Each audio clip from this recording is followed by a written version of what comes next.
Muy buenas, ¿qué tal?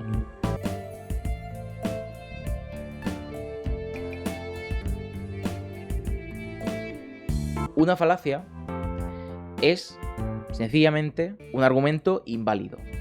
Entonces, por ejemplo, si yo tengo dos premisas y extraigo una conclusión que no se sigue aplicando ninguna de las reglas de inferencia aceptadas, eso es una falacia. Una vez que tenemos claro cuáles son esas reglas, una mala aplicación de esas reglas es una falacia formal. Pero la amiga de esto no está en la falacia formal, está en la falacia informal. ¿Qué es una falacia informal? Pues una falacia informal es un argumento que en principio podría, sin problema alguno, respetar las reglas formales de inferencia, pero que es inadecuado por los contenidos que tiene, no por la forma del argumento. Es subjetivo, entonces es que cada uno puede decir lo que quiera, porque para ti lo que a mí es verdad, para ti es una falacia, porque no comparten mi idea de no sé qué. No nos volvamos locos. Si bien es complicado, quiero decir, es complicado mantener unos criterios, sí es verdad que está muy estudiado ya. Incluso podríamos ver algunas pautas de cómo identificar una falacia. No es que siempre vayamos a poder identificarlo siguiendo unas pautas exactas. Lo mejor en todo caso es saber cuáles son esas falacias y por qué. Pero hay una serie de características generales que suelen cumplir las falacias informales y que nos pueden ayudar para decir, bueno, aquí esto es una falacia, ¿de acuerdo? Hay algunas más evidentes y otras en las que hay que perfilar un poco más sutilmente y comprender los contenidos, porque esta es otra. Como son falacias que se refieren a los contenidos del argumento, para uno identificarlo no sirve que yo tenga herramientas de lógica formal solamente. Yo tengo que conocer sobre qué se está argumentando. Tengo que tener un conocimiento especializado sobre qué es aquello sobre lo cual se está argumentando. Y a partir de ahí, comprender cómo se relacionan los diferentes conceptos pertenecientes a ese campo de estudio y entender si esa relación que se está estableciendo es legítima o no es legítima. La falacia informal muchas veces depende del conocimiento que tenemos sobre la materia. La primera evidencia que podemos tener de que estamos ante una falacia es que no se esté argumentando sobre el tema. ¿Qué quiere decir esto? Que la idea que se está proponiendo para apoyar una proposición es externa a la verdad de esa proposición. Por ejemplo, yo quiero demostraros que esta camiseta es negra. Completamente negra. No tiene ni siquiera letras y dibujos blancos. No, completamente negra. ¿Cómo lo demuestro? Os digo, esta camiseta es negra y a quien diga que no, le parto la cara. Evidentemente, el partirle la cara a alguien no tiene que ver con que la camiseta sea negra. No es un motivo para que la camiseta sea negra. Es un motivo para convenceros. O para que no me digáis lo contrario. Pero no atiende a los motivos, a las causas de que un objeto sea negro. Entonces, eso es una falacia. Es una falacia que busca persuadir. ¿Mediante qué? Mediante la violencia. ¿Vale? Ad baculum, efectivamente. Y si ambas personas determinan que el objeto es de tal forma, ahí estamos hablando también de una falacia que no está indicando cuáles son las causas de que el objeto sea negro en sí mismo. Están indicando que estamos de acuerdo en eso. Pero que haya mucha gente de acuerdo en eso es una falacia ad populum. Que todo el mundo lo sepa no es una razón para tú demostrar que esto es negro. La gente puede pensar que es negro y no serlo. Más falacias de este estilo, el ad misericordiam. No tienes que gritarle a un niño. ¿Por qué? ¿No te da penica el niño? Pobrecito el niño. Pero es un gamberro, no tienes que gritarle, no te da penica. La pena, evidentemente puede ser un motivo si lo justificas, pero tienes que justificar adecuadamente algo que tenga que ver con la pena. ¿Vale?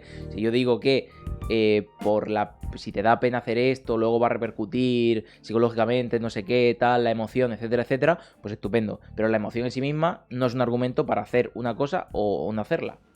En ese caso, como la emoción que yo siento al hacer algo no determina que lo que yo esté haciendo sea beneficioso o perjudicial, el que yo sienta pena, como argumento es una falacia.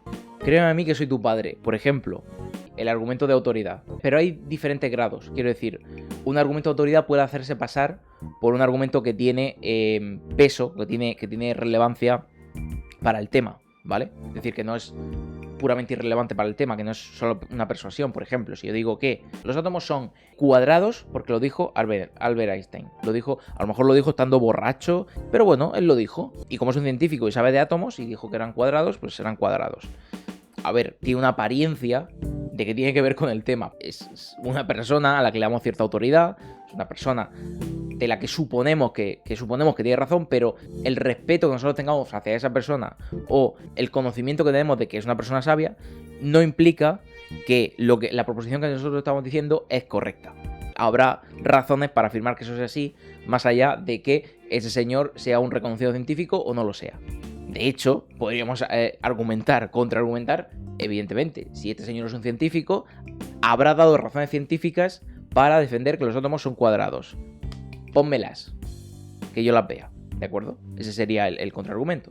Pero, aparte de estas falacias, de este criterio, de decir, pues lo que usted está utilizando como razón para aceptar una idea, no tiene que ver con la idea, ¿vale? Es algo externo al hecho de que sea verdadero o no lo sea. Hay falacias que sí que tienen relación. Son irrelevantes porque, por así decirlo, hacen trampas, que confunden contenidos, que al final son unos contenidos que tienen relación, pero se confunden. Por ejemplo, un argumento etimológico. Efectivamente, yo puedo comprender más del contenido sobre el que estoy hablando entendiendo de dónde viene la terminología. Pero que yo pueda comprender más sobre la terminología que estoy utilizando no significa que la esté aplicando bien. ¿De acuerdo? O no solo lo significa por completo.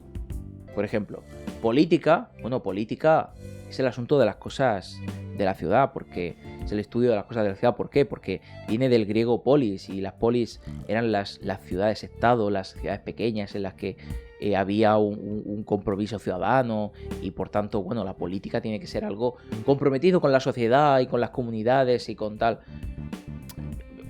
Vale, el origen es ese y podemos comprender el concepto y podemos definir el concepto a partir de eso. Pero ¿qué valor tiene, qué importancia tiene definir el concepto de esa manera? Tú me tienes que dar argumentos actuales sobre por qué ese concepto y sobre por qué la política actualmente tiene esa importancia. Y aquí es donde empiezan las trampas, porque en una falacia de este tipo tenemos que comprender qué contenidos se nos están dando.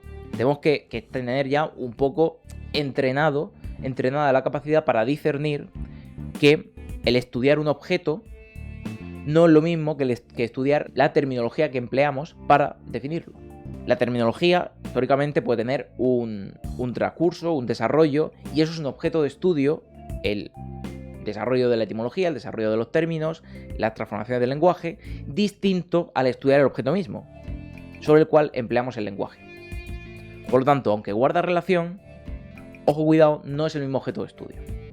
Tenemos otro paso más en las falacias, que es, tiene relación con los contenidos. Parece que incluso los contenidos se adecúan, son conceptos que pertenecen al mismo ámbito de estudio, pero, ojo, porque aquí puede haber trampas más sutiles. Una trampa bastante sutil, aunque no es tan sutil como las otras que vamos a ver, es la falacia naturalista y la falacia moralista. Ambas falacias se utilizan en ética, utilizan de forma tramposa los conceptos de ser y de deber ser, haciendo un paso directo del ser al deber, en el caso de la falacia naturalista, o del deber al ser en la falacia moralista, sin añadir explícitamente más razones sobre por qué se tendría que hacer ese paso. Y esto a veces puede estar ocultando argumentos que se pueden elaborar bien, pero que dan matices, y otras veces puede estar ocultando que no hay un argumento sólido para defender eso, o que incluso se tendría que defender lo contrario si aludimos a argumentos rigurosos. Los gatos están todo el día tirados, durmiendo en tal. Tenemos que vivir como los gatos. Y un ejemplo de falacia moralista: el arte debe representar buenos valores. Por lo tanto, toda aquella obra que no represente buenos valores no es arte. Que yo, como artista, tenga el deber moral de hacer cosas que representan buenos valores, de hacer obras artísticas que representan buenos valores, no significa que algo que no represente buenos valores no sea arte. O sea, no tenga características artísticas. Estas serían unas falacias que dependen mucho del conocimiento que tenemos de los contenidos de la materia. Quiero decir, de no mezclar contenidos unos con otros. Pero es que incluso hay falacias que no mezclan contenidos, o sea, que no confunden los contenidos, pero son tramposas, porque rechazan, hasta cierto punto, parte de la información o porque son ambiguas. La falacia del recoger cerezas o del cherry picking. Esto se refiere a cuando, por un seco de confirmación, yo voy recogiendo solamente las evidencias que me da la gana. Yo digo, voy a demostrar que las tazas son blancas. Y yo conozco perfectamente lo que significa ser una taza, lo que significa ser blanco, todo lo que circunda a la ciencia de las tazas, la ciencia de las tazas. Recojo esta taza, cojo otra taza por aquí, cojo otra taza y reúno 50 tazas blancas, pero a lo mejor hay 100 tazas negras o de otro color que no he recogido, ¿vale? Y solo tomo estas, o las enseño y digo, mira, son blancas, ¿vale? Es engañoso. Viene del latín o no, pero no sé dónde. Me lo acabo de inventar, ¿vale? Lo siento. Ejemplo inventado. Absolutamente inventado. No me... Seguid viendo el vídeo, por favor. Seguid viendo el directo.